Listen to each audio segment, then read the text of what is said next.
And yeah, I think the point that I've heard both of you make a couple times here about choice is really important and worth circling and underlining. And this is another one of those things that I think might sound like it makes sense if you squint a little bit, but makes much less sense if you start to think about it more and relate it to any ordinary human experience, because there are lots of people who like their doctors. And would be sad if they never saw their doctor again. I've never met anybody who cared passionately and deeply or had an emotional attachment, to whether they had Aetna or Blue Cross Blue Shield. That's right. All right. So I want to bring Forrest back on. There are a couple clips that we wanted to get you guys' reaction to, sort of thinking through some of like the standard arguments that that people make against Medicare for all. Yeah, well, I was going to start with the pandemic one, but maybe since you guys are talking about choice, we should start with the debate. It's like just a supercut of different times of the debates that candidates used choice as a as a way to discredit. Yeah, let's start there, then go to the pandemic.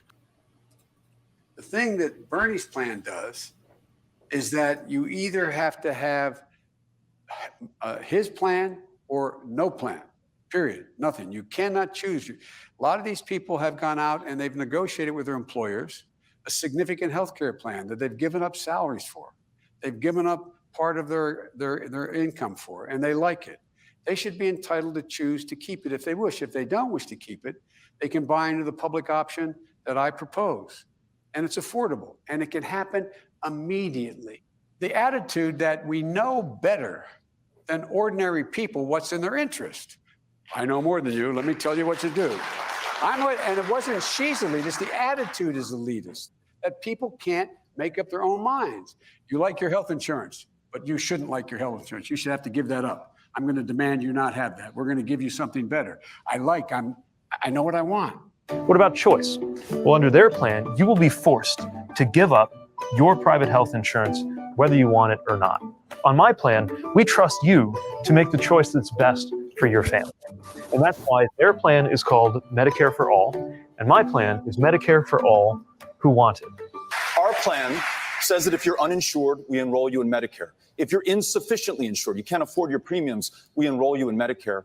But if you're a member of a union that negotiated for a health care plan that you like because it works for you and your family, you're able to keep it. We preserve choice by making sure that everybody has health care. Time is up. Well, I've been on the Medicare for All bill since 2007, but like anything, I think we need to take steps in direction. I personally don't believe we need to take people off of their private health insurance. If they enjoy it, we need to make sure there are protections there for them around pre-existing conditions and all of that. I can't speak for them, but what I do know is that there are millions of Americans who don't want to give up their private health insurance. Someone on my team has a father who's retired from GM 30 years, and he said that he doesn't want anybody touching his health insurance. He said that he gave up so many things in terms of salary and negotiations so that he could have his private health insurance for the remainder of his life. And I think that speaks to the sentiment of so many people. So one thing very important. We have 180 million people out there that have great private health care, far more than we're talking about with Obamacare. Joe Biden is going to terminate all of those policies. These are people that love their health care, people that have been successful, middle-income people, been successful. They have 180 million plans, 180 million people, families, under what he wants to do, which will basically be socialized medicine. He won't even have a choice.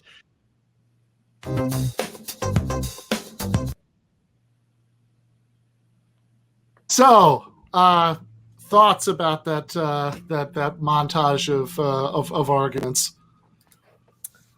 In the end, people don't really want a choice of a plan; they want a choice of a doctor. And Medicare for All more than lets you keep your doctor. In fact, it lets you expand which doctor you want to see, because all of the doctors would take Medicare. And so I think we're confusing what choice means in this situation. And we're allowing the health insurance talking points to dictate our public policy rather than allowing reason and allowing what's actually right for folks. and the fact that we could include every single American under the umbrella of healthcare if we were to engage in Medicare for all. So I just think that that unfortunately it's sad to see, but when an industry spends billions of dollars disinforming the American public, oftentimes they can sway the talking points of politicians too. Yeah, and there's part of that also came up a few times where there was this sort of weird attempt by different politicians in those clips to say that because workers have often fought through their unions, for health insurance plans, and they've given up other things for that, therefore it's like somehow anti-labor to want everybody to have health insurance that's not tied to their employer.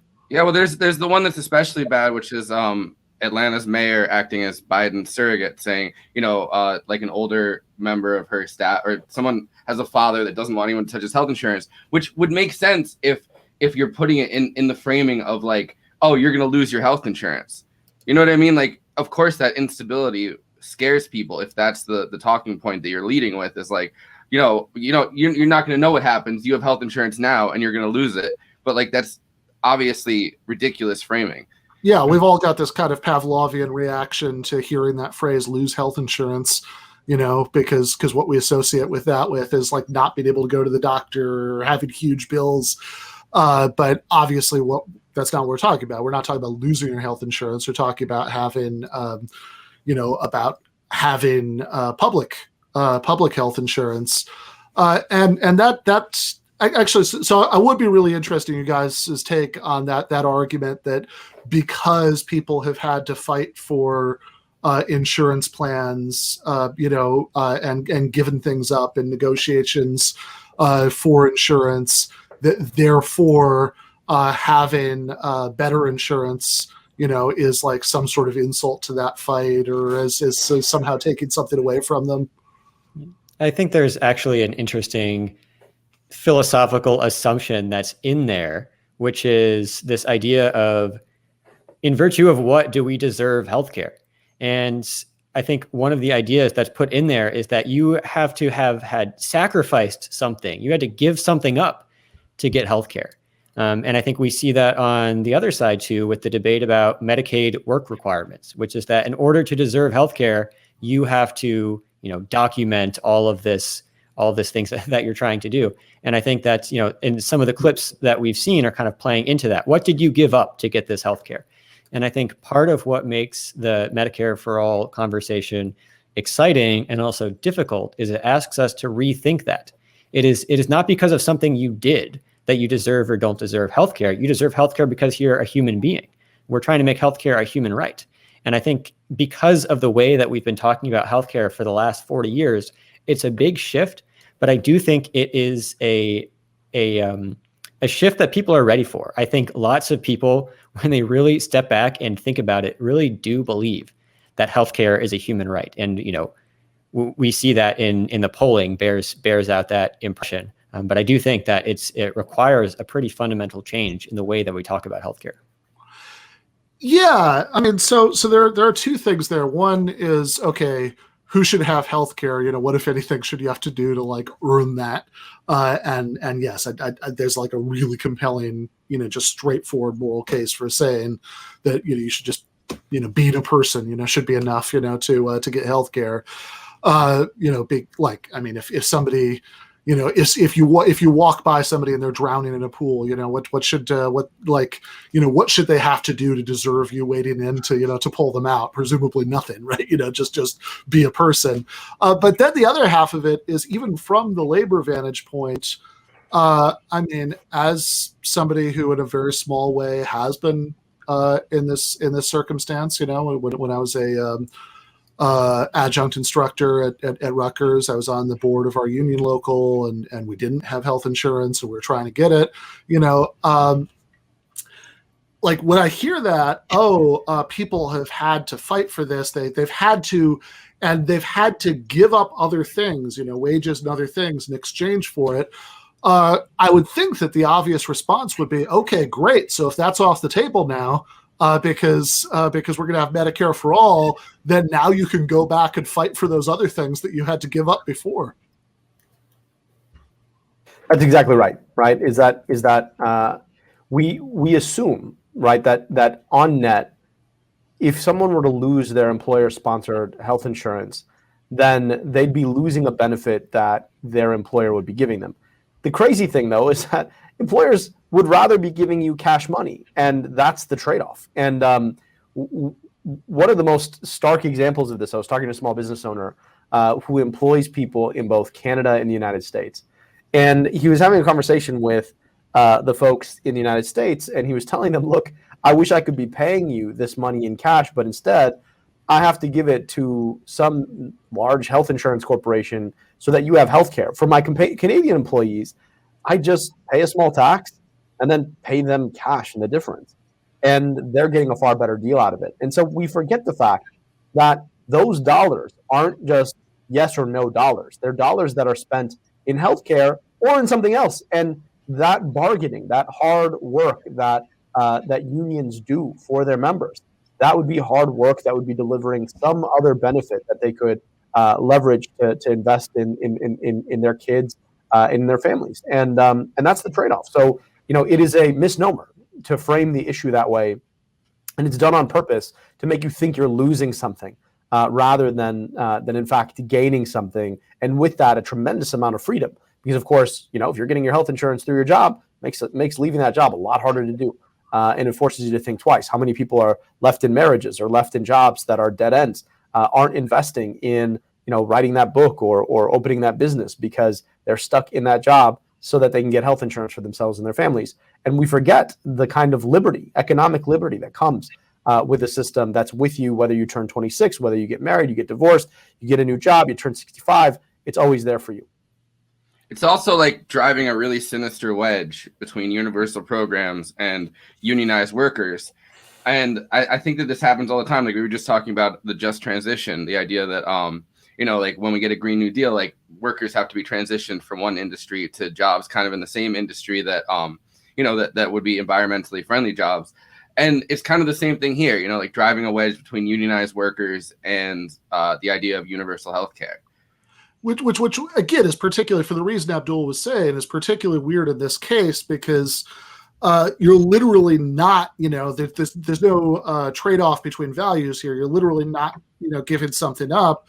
It, maybe used to be the case that you had to accept slightly lower wages or whatever because your priority in bargaining, was making sure that everybody had health care. Now you'd have the health care anyway. So you no longer have to accept those lower wages or whatever. You can go back to the bargaining table and fight for higher wages or for other kinds of benefits because this other thing that you were willing to sacrifice that stuff for, you have anyway.